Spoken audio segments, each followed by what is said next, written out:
Buenas tardes con todos. Soy el doctor Alfonso Lazo Manrique, ginecobstetra, trabajo en el Hospital 2 de Mayo. El día de hoy vamos a desarrollar unas revisiones a propósito de un simulacro de examen, ¿no? Revisando los temas en una primera parte de obstetricia y en la segunda parte de ginecología. Nunca es tarde para aprender, ¿no? Y vamos a tratar de repasarles, precisando los conceptos a ustedes, ¿no? No solamente para que puedan aprobar su examen, ¿no? Sino clarificándoles muchos criterios, conceptos que han podido quedar algo nebulosos, ¿no? En el camino. Entonces, para empezar, vamos a ayudarnos. Bueno, ya está dando la respuesta, ¿no? La primera pregunta es: ¿en cuánto tiempo se produce el proceso de fecundación? ¿No? Se ponen 72 horas, 24 horas, 4 días, 6 días, una semana. Entonces, esto está relacionado, ¿no? El proceso de fecundación pues se da por la interrelación entre el espermatozoide y el óvulo, ¿no? Con la reacción entre la crosoma del espermatozoide con la membrana pelúcida del óvulo, de tal manera que se va a producir una despolarización de esta membrana pelúcida y va a permitir la entrada de un solo espermatozoide. Una vez que entre este espermatozoide, se va a producir una reacción electroquímica en esta membrana pelúcida que va a evitar la entrada de otros espermatozoides, evitando la polispermia, ¿no? Naturalmente que este proceso pues va a durar minutos, ¿no? Entonces, acá la pregunta se está refiriendo durante qué tiempo se daría este proceso de fecundación. Entonces, acá tenemos que decir estaría relacionado a cuánto tiempo es posible que ocurra. Y para eso nos vamos a valer de cuánto tiempo es la sobrevida del espermatozoide. Nosotros sabemos que la sobrevida del espermatozoide es de... ¿Cuánto tiempo puede sobrevivir un espermatozoide? 3 días, ¿no? Algunos dicen hasta 5 días, y los espermatozoides cholos a veces hasta más días, ¿no? Tienen más potencial. En cambio, el óvulo tiene un potencial de poder ser fecundado durante ¿cuánto tiempo? Una vez que ocurre la ovulación, tiene una posibilidad de ser fecundado durante las próximas 24 horas en promedio. Entonces, el periodo más corto sería dado por la sobrevida de un óvulo para poder ser fecundado, ¿no? Porque en todo caso, aquí lo que sería menor es 24 horas, pues 72 horas ya el óvulo ya no va a poder ser, ¿cierto? El espermatozoide estará dando vueltas, pero el óvulo ya nada que ver. Entonces la respuesta acá sería en relación a eso, ¿no? Al tiempo de sobrevida del óvulo. Y esto también es importante, ¿no? Porque muchos de los métodos de planificación familiar, sobre todo los naturales, se basan, ¿no?, en el tiempo de sobrevida del espermatozoide y del óvulo y de la fecha probable de ovulación, ¿no? Por ejemplo, una mujer que sea regular, que menstrue cada 28 días, ¿no? Sabemos que la fase lútea del ciclo menstrual es la más constante, que tiene una duración de 14 más o menos 2 días, o sea, 12 o 16 días, ¿no? Y si sacamos, ¿no?, que un espermatozoide puede sobrevivir 3 días o un poquito más, o sea, la mujer podría ser fértil si ovula el 12º día, un espermatozoide que esté desde el 9º día puede fecundarlo, ¿no? Igual, una mujer que ovule el 16º día puede ser fértil el 17º día, ¿no? Entonces, son los periodos, ¿no?, que se toman, ¿no? O sea, por ejemplo, entre el 8º y el 18º día de un ciclo menstrual de 28 días, ¿no? Acá hay que interpretar, luego hay otro método de sacar los ciclos más largos y más cortos, ¿no? Entonces, por ejemplo, al ciclo más largo se le cuenta 11 días y al ciclo más corto se le cuenta 18 o 19 días, ¿no? En un promedio de 6 meses. Por ejemplo, una mujer que menstrue un mes 25 días, a los 25, el otro a los 28, el otro a los 27, 29, a los 30, ¿no? Entonces, su periodo más largo sería de 30 días. 30 menos 11 sería 19. Y el más corto, que sería 25 o 26, ¿no? Como 26 menos 19, 17. Entonces la mujer no debe tener relaciones entre el séptimo y 19 días, ¿no? Eso se basa en el método de Sinonaos, ¿no? Y otros dicen, pues, ¿no? Generalmente la mujer regularmente los 8º y 18º días, ¿no? Pero lo ideal es sacar el ciclo más largo y más corto en un promedio de 6 meses, ¿no? Entonces mucho tiene relación al tiempo esto de sobrevida del óvulo espermatozoide, ¿no? Es algo nuevo que está haciendo. Entonces, una vez que se da el proceso de fecundación, ¿no?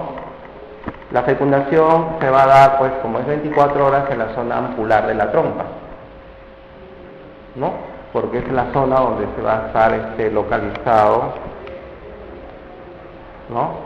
El óvulo, en el momento que los espermatozoides van a migrar a través de la cavidad endometrial, las trompas, ¿no? Acá en la cavidad endometrial, endocervical, en las pistas glandulares hay bastantes espermatozoides de reserva. Los espermatozoides que están resistiendo de días anteriores y constantemente en oleadas están migrando hacia las trompas. Encuentran al óvulo en la zona ampular, lo van a fecundar y esto rápidamente se va a reiniciar la división del cigoto, ¿no? Produciéndose las tómeras, ¿no? Que en sucesivas divisiones van a ir formando la mórula, ¿no? Y en sucesivas divisiones después van a formar una cavidad dentro de esta masa de células de blastómeras, ¿no? Una cavidad quística, por eso ya adquiere el nombre de blastocisto al 5.º día. Generalmente al 3.er día está en el periodo de mórula y al 5.º día en el periodo de blastocisto. En este periodo de blastocisto es lo que llega en su migración a la cavidad uterina. Y esta cavidad uterina pues va a permanecer, ¿no? Tratando de implantarse, ¿no? A veces inmediatamente o a veces puede demorar unas 48 o 72 horas, ¿no? El proceso de implantación se va a dar generalmente en el 8º, 7º a 10.º día.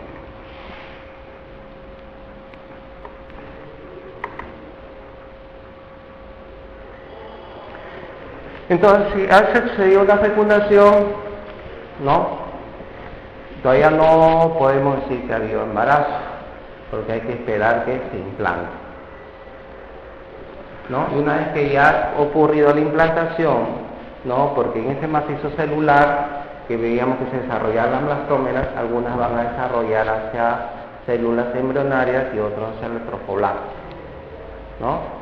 Y estas células del trofoblasto son las que se van a encargar de migrar de la implantación en la cavidad endometrial del útero, ¿no? Que esta cavidad, este endometrio se ha vuelto más edematoso, más vascularizado, ¿no? Transformándose en lo que es la decidua, ¿no? Y que va, justamente esta transformación es para proporcionarle un buen soporte nutricional al inicio a este embrión. Entonces, una vez que se ha producido la implantación, el trofoblasto va a secretar la gonadotropina coriónica, ¿no? O sea, aproximadamente a partir del 10º, 11º día después post ovulación, ¿no? O sea, una vez que se implanta, a las 24, 48 horas ya está produciendo gonadotropina, de tal manera que si tenemos métodos de análisis muy finos, podemos detectar la presencia de gonadotrofinas desde incluso antes de la falta menstrual, ¿no? Sino que los métodos que tenemos generalmente detectan pues niveles de gonadotrofina un poco elevados justamente con la época que coincide, ¿no? Pero en sí, la falla menstrual, pero en sí la gonadotrofina de un ciclo se podría detectar desde el 26º día, ¿no? Entonces, esto va a determinar cambios en el organismo de la mujer, lo que van a constituir los síntomas y signos de un embarazo, dado por estas transformaciones propias ocasionadas por la gonadotrofina. Entonces, para el diagnóstico del embarazo vamos a tener signos de presunción, síntomas de presunción, signos de probabilidad y signos de certeza. Entonces, en primer lugar vamos a tener los signos de presunción, ¿no? Son los que van a estar dados por los cambios en los diferentes aparatos y sistemas, ¿no? Dados por esta gonadotrofina, ¿no? Lo principal, pues, al haber gonadotrofina, ya no se va a producir un nuevo desarrollo folicular en el ovario, pues va a haber una amenorrea.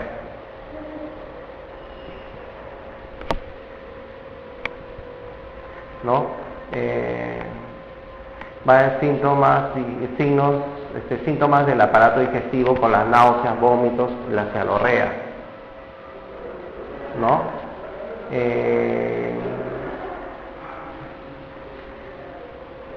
Síntomas a nivel urinario, como el deseo de orinar a cada momento, pero sin ardor, ¿no? Como la insuria.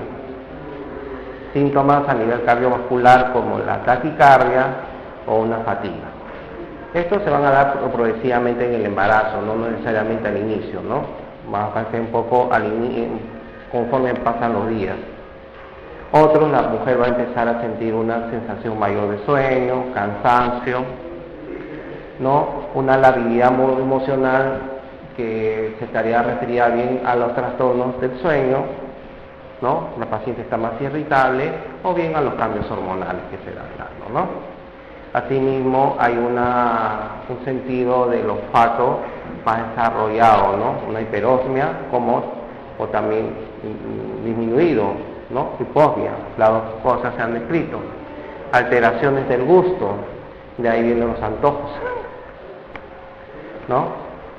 También puede haber mareos, se refiere, y un síntoma muy frecuente, ¿no? Que se presenta tempranamente en la gestación es la sensación de turgencia mamaria, ¿no? Las que han tenido hijos o le pueden preguntar a un familiar que han tenido hijos, qué es lo que primero sintieron, ¿no? Tienen que no viene la regla y empiezan a sentir las mamas un poco endurecidas, y es un síntoma bastante fiable. Dentro de estos síntomas presuntivos se puede decir el más fiable de embarazo, ¿no? En cambio, los signos de probabilidad están dados por los cambios que se van a producir en el aparato genital y también en el mamario, en la mama. Entonces, en el aparato genital vamos a ver signos a nivel vulvovaginal, ¿no? Como lo conocen ustedes, ¿no? La coloración violáceo azulada de la mucosa vaginal y sobre todo del introito vaginal, ¿no? A la entrada de la vagina, lo que va a constituir el signo de Chadwick, que se va a presentar desde la quinta, sexta semana, ¿no? De amenorrea. Vamos a tener cambios a nivel cervical, ¿no? Como un reblandecimiento del cervix que se va dando desde el orificio cervical interno hacia el externo. Por eso que el reblandecimiento primero es en la zona más profunda, ¿no? De tal manera que si nosotros movemos el cuello, pareciera que está separado del cuerpo uterino. Eso es lo que constituye el signo de Guder. Y el signo de Hegar, esta es la palpación. Palpamos bimanualmente y pareciera que no hubiera interposición de masa, ¿no? Entre el cuello, lo que sería el istmo y el cuello, ¿no? Con la pared abdominal. Serían los cambios, ¿no? Reblandecimiento del cuello uterino. Los signos uterinos, estarían dados, ¿no? Por el progresivo aumento del tamaño del útero, ¿no? el útero va a crecer primero en su diámetro antero-posterior, ¿no? Adquiriendo una forma piriforme y después ovalada. Y a las 12ª semana generalmente va a sobresalir de la sínfisis púbica, ¿no? Como dicen, son signos que se van dando en el tiempo, no necesariamente al inicio, ¿no? Y los signos mamarios, aparte del síntoma era la turgencia, en cambio acá el signo mamario, las mamas empiezan a aumentar de volumen, se vuelven más sensibles, las areolas se empiezan a pigmentar, ¿no? Y más tardíamente puede empezar a aparecer calostro. Entonces los signos de probabilidad están referidos a los cambios en el aparato genital y también en la mama. En cambio, los signos de certeza, ¿no? Vamos a tenerlos que ya la percepción, ¿no? O la evidencia de que hay un feto dentro de la cavidad uterina. Entonces, antiguamente estos podían ser clínicamente, ¿no? Entonces teníamos que esperar 4 o 5 meses para recién que la paciente manifieste que siente los movimientos fetales, ¿no? O nosotros a poder ocultar con el estetoscopio, o peor, ¿no? Con la campana de Pinar que había antes, ¿no? Los latidos cardíacos fetales, ¿no? Que, bueno, con la tecnología, pues antiguamente se detectaban pues a la 23ª semana, ¿no? Ahora con los buenos estetoscopios que tenemos nos podemos detectar alrededor de las 18 o 20ª semana, ¿no? Lo mismo la madre empieza a percibir los movimientos fetales, ¿no? Entre las 18 a 20ª semanas. Se dice que las multíparas lo perciben más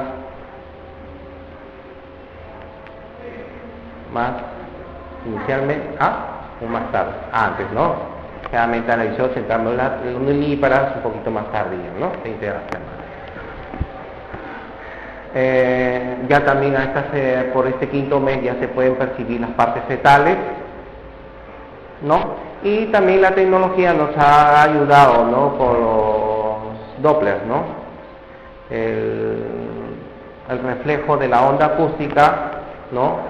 Que se usa en muchos aparatos, ¿no? Y que nos permitía detectar latidos cardíacos fetales desde la 9ª o 12ª semana, ¿no? Pero luego aparecieron pues la ecografía, ¿no?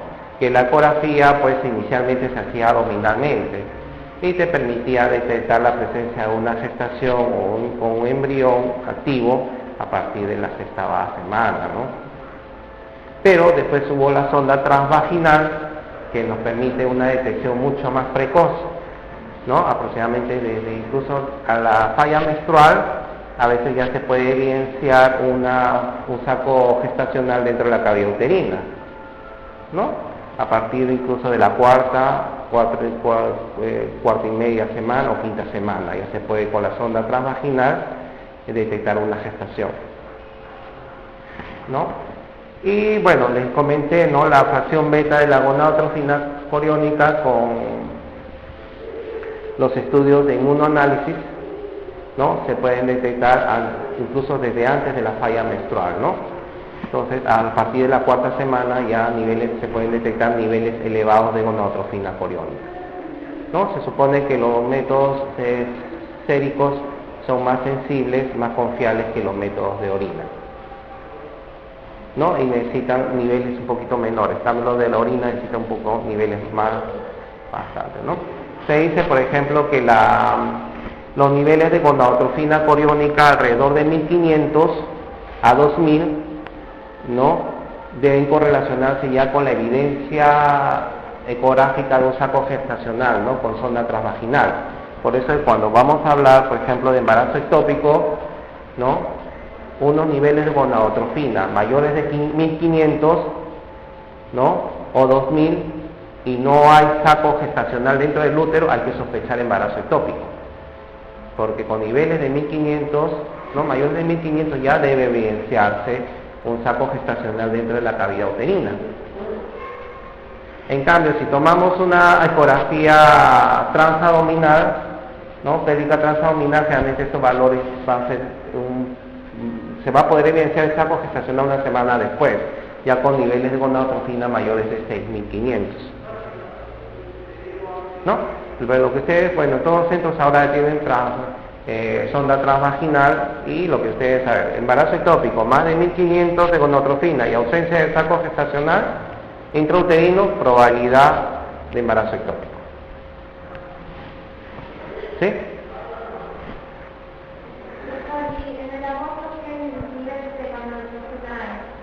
Bueno, el aborto va a haber los niveles que depende de las semanas en que se ha producido el aborto, ¿no? Las primeras semanas del aborto, de cuando tendría la paciente.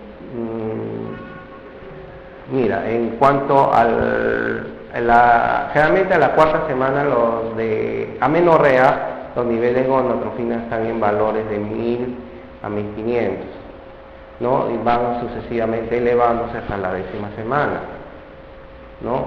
Ahora, un aborto se puede producir a la 5ª, 6ª, 7ª, 8ª, 9ª, 10ª, 16ª semana, 20ª semana, ¿no?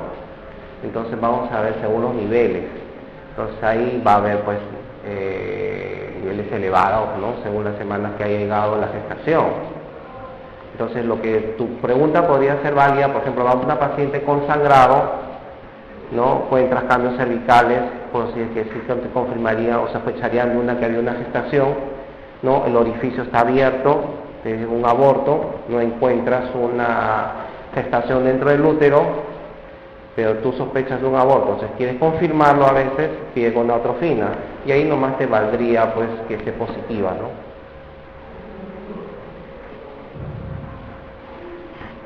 Porque ya va a haber, por ejemplo, dentro de la cavidad va a haber restos, ¿no? Signo sospechoso de restos, y tú quieres saber si es un coágulo nomás o son restos coriales, ¿no? De la placenta. Entonces, te sale positivo y con los hallazgos que estás teniendo en la ecografía dices aborto, ¿no? Sí, mientras los restos persistan dentro de la cavidad uterina, la gonotrofina va a estar positiva. Esos serían los abortos antiguos. Hay pacientes que no llegan a veces 2 o 3 semanas con sangrado, ¿no? Vemos una ecografía y estamos sospechando, ¿será aborto o no? Entonces pedimos una cuantificación de SSG, ¿no? Y basta que esté positivo, ¿no? Si quieres ser cuantitativo, va a precisar si tienes alguna sospecha de embarazo ectópico, ¿no? Pero ya después le haces su legrado y confirmas la exclusión de restos coriales, ¿no? ¿Algo se tiene que enmendar a la patología? No necesariamente, ¿no? Porque si tú quieres, generalmente se manda patología por problemas legales, o quieres estudiar, por ejemplo, un embrión, una paciente que tuviera abortos recurrentes, ¿no? Y envías el embrión o la placenta, ¿no? Para ver si tiene alteraciones, ¿no? O esmolas también, ¿no? Pero no necesariamente.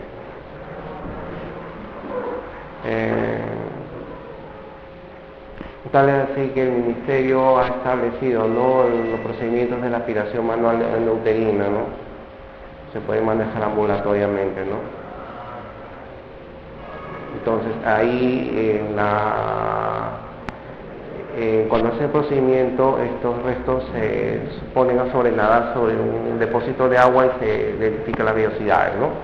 Entonces al decir ha habido una gestación, ¿no? Pero si quieres lo mandas a patologías y no estás obligado, ¿no? Generalmente estás obligado cuando es problemas legales o problemas de abortos recurrentes, ¿no? O tienes la sospecha de mola, en tu caso, ¿no?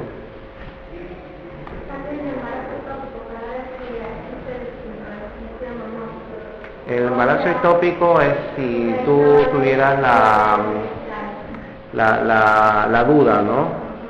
Porque el embarazo ectópico pues vas a tener que hacer una laparoscopía para detectarlo en cavidad uterina, pero a veces entras y no encuentras en la cavidad uterina, ¿no? O es un embarazo ectópico pues que se ha resorbido o se ha abortado, no lo encuentras. Entonces haces un legrado de la cavidad y vas a tratar de identificar lo que es la reacción de área cistela, ¿no? Que no es patognomónica 100%, pero es sugestiva, ¿no?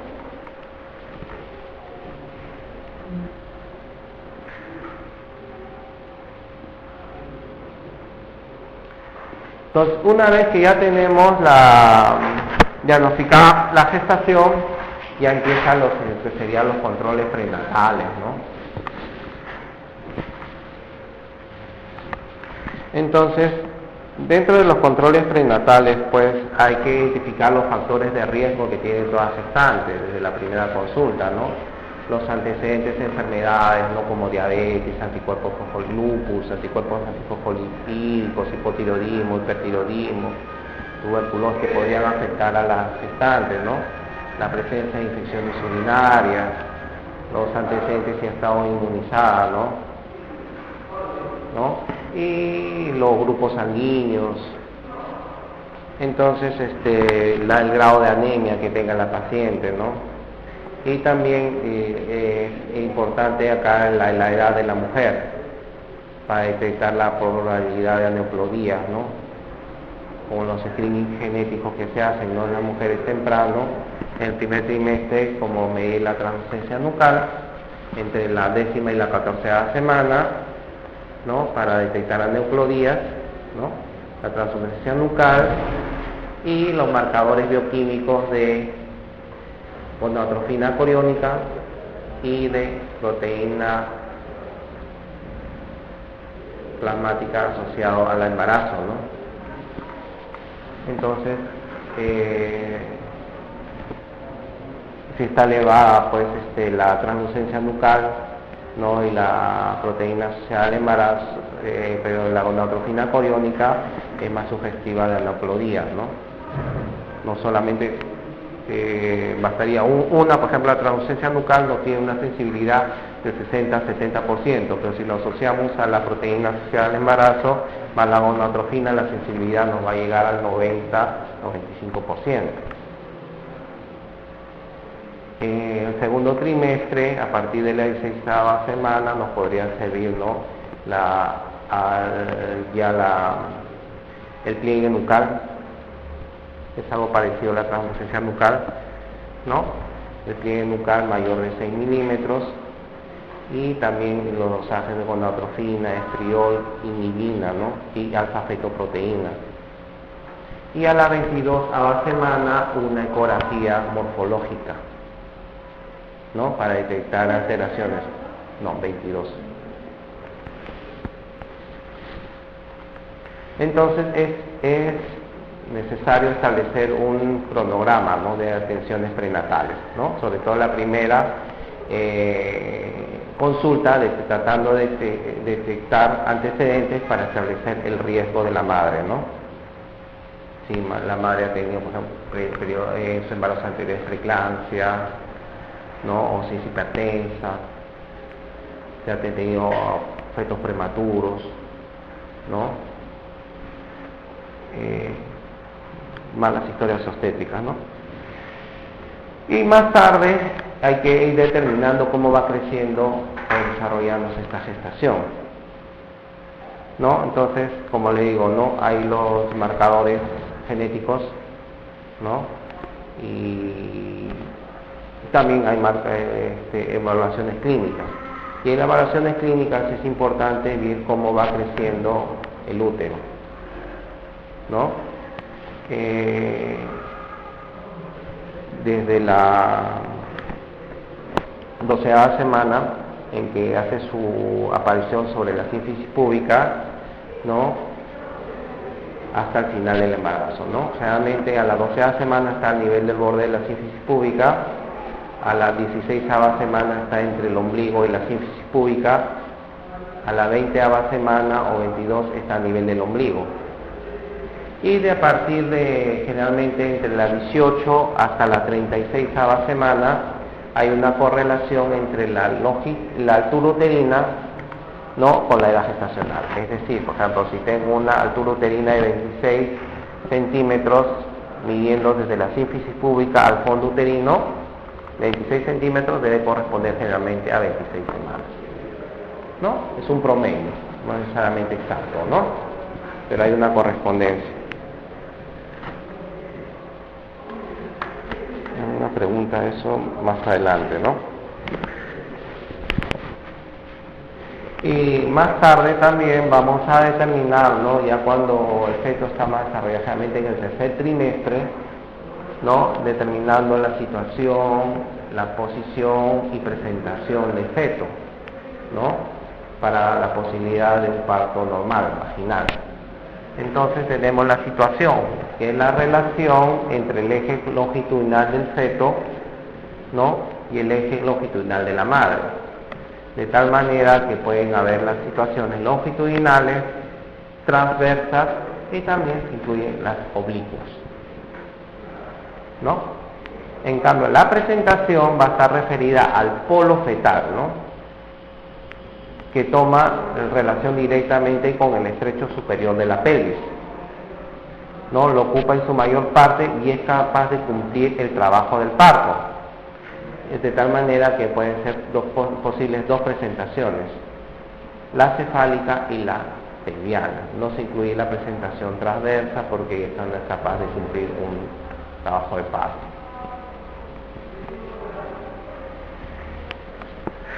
La actitud viene relacionada, cuando hablamos de polo fetal, tenemos dos polos, ¿no? Cefálico y podálico, ¿no? Y el feto está en una flexión, ¿cierto? Como las momias, igualito, ¿no? Los brazos flexionados y las piernas flexionadas, ¿no? Tratando de ocupar menor espacio. Entonces, la actitud va a estar referida a eso, ¿no? Es la relación que guardan los distintos segmentos fectales entre sí. El polo cefálico puede adoptar actitudes de flexión o de flexión.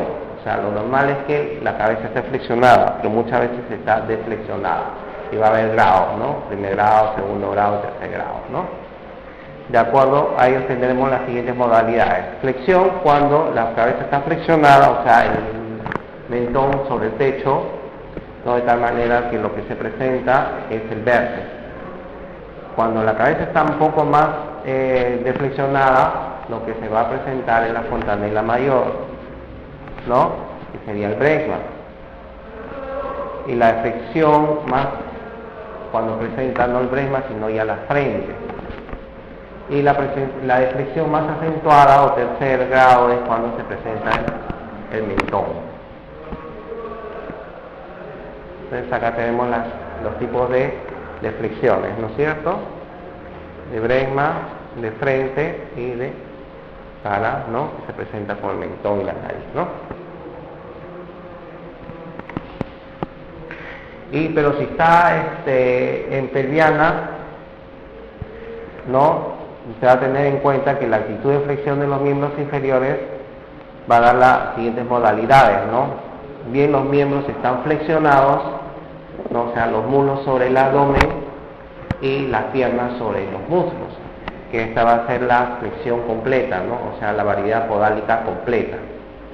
En cambio, cuando los miembros, los muslos y las piernas están extendidas sobre el abdomen, va a ser la variedad de nalgas o incompleta de nalgas. Otra vez, los pies están extendidos y también va a ser una variedad incompleta de presentación de pies.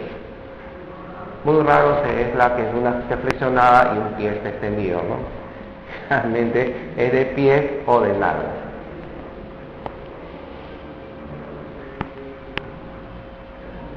Ahí tenemos la variedad completa, los muslos flexionados sobre el abdomen y las piernas sobre los muslos, ¿no? Esta es la completa. Y este sería una variedad que muchos pueden creer que es completa, pero esta es incompleta, ¿no? Sino que antiguamente a esta variedad, si hay buen canal de parto, el feto no es grande, se le permitía parto vaginal, ¿no? Es la única que estaba permitida, ¿no? Porque ni la variedad incompleta de pies puros, ni la completa se permitía el parto vaginal, porque puede extenderse el pie primero y prolapsarse a través del canal, ¿no? Y puede romper las membranas, producirse un prolapso del cordón o una dilatación no completa, ¿no? Y no va a dejar que salga al final la cabeza, no va a quedar la cabeza tapada. Por eso es que lo que se permitía el parto vaginal nomás era en esta, variedad completa. Pero de nalgas puras, incompleta. Actualmente los criterios de la APOC es que todo parto podálico debe ser cesariado. Ya cambió esto, ¿no? Los criterios. Todo parto podálico, tanto en nulípara como en multípara, debe ser cesariado.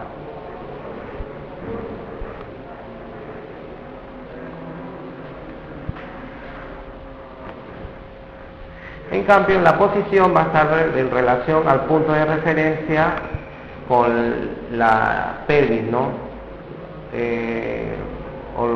La pelvis, los lados laterales, ¿no? O en mi pelvis derecha e izquierda. Y para eso vamos a tener un punto de reparo y un punto de referencia. El punto de reparo va a estar constituido por el punto más declive de la presentación, ¿no? Es lo que nos da la altura de presentación cuando hacemos el tacto, ¿no? El punto del polo que se presenta y permite el diagnóstico de la movilidad de presentación, ¿no? Realmente palpamos el vértex, ¿no? Con la fontanela menor, ¿no? Cuando está de Bregman, la fontanela mayor, cuando está de frente, la glabela, y cuando está de cara, la nariz, ¿no? Y es el mentón. El punto de referencia va a ser un punto elegido arbitrariamente según la presentación, ¿no? Para determinar la posición y variedad de posición. De tal manera que la relación entre el punto de referencia y el extremo del diámetro que se está utilizando para la presentación, ¿no? Nos va a dar, si es en relación a la eminencia o la parte anterior de la pelvis, o sea, la eminencia iliopetina, vamos a tener las variedades de posición anteriores. Si es con relación al sacro, ¿no? O a la articulación sacroiliaca, va a ser las posteriores. Si es a los diámetros transversos, y también dos directas, ¿no? Cuando está el feto en antero-posterior, bien hacia el púbicos, variedad de posición púbica o variedad sacra, ¿no? Pues generalmente nosotros vamos a tener, ¿no?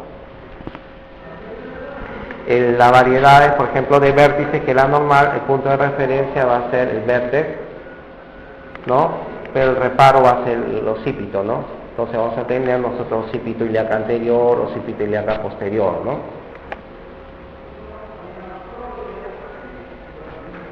En la variedad de Bregman, de referencia va a ser el Bregman y el reparo también, la fontanela mayor. En la variedad de frente, el de reparo va a ser la frente, pero de referencia va a ser la vela. Y la de variedad de cara, la de referencia va a ser la nariz y el reparo va a ser el mentón. De tal manera que nosotros vamos a tener, pues, esto lo podemos pasar, ¿no? Si ese vértex, la variedad es occipito ilíaca izquierda anterior, occipito ilíaca derecha posterior, occipito ilíaca izquierda posterior, occipito ilíaca transversa, occipito ilíaca derecha transversa, occipito ilíaca derecha anterior, occipito sacra o occipito púbica, ¿no? Lo mismo en las variedades pelvianas, ¿no? Sacro ilíaca izquierda posterior, sacro ilíaca derecha posterior, sacro ilíaca derecha transversa, ¿no? Y cuando la situación es transversa, nos vamos a guiar por el acromion. Entonces vamos a tener acá un número más, ¿no? Acromion ilíaca derecha, dorso anterior. Acá nos vamos a ver el dorso anterior del feto, ¿no? Dorso anterior, acromio ilíaca, dorso anterior, acromio ilíaca, dorso posterior, ¿no? Porque en el feto, si el dorso está anterior, es más fácil de extraerlo. En cambio, si el dorso está, posterior, es más fácil extraerlo. Cuando es anterior, es más difícil extraer un feto en situación transversa, por eso que se usa esa nomenclatura. Ustedes lo conocen, ¿no? Lo mismo en las mentones, ¿no? Mento ilíaca anterior, mento ilíaca izquierda posterior, mento ilíaca derecha posterior, mento ilíaca transversa, izquierda, mento ilíaca derecha transversa, mento ilíaca derecha anterior, ¿no?